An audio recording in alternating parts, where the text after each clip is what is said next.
ఆ అరుణాచలం అంత గొప్ప అరుణాచలం.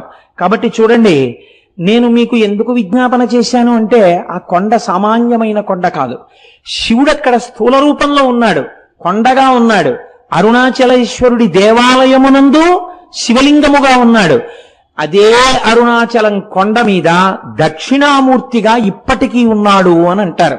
ఎందుచేతనంటే రమణ మహర్షి యొక్క శిష్యులు కొంతమంది అరుణాచలం కొండ శిఖరాల మీద కూర్చుని ఉండగా వారికి పాదుకలతో నడిచి వెళ్ళిపోతున్నటువంటి చప్పుళ్ళు వినపడ్డాయి. నేను సరిగ్గా చెప్పి ఉంటే నాకు ఆ పేర్లు సరిగ్గా జ్ఞాపకం ఉండవు.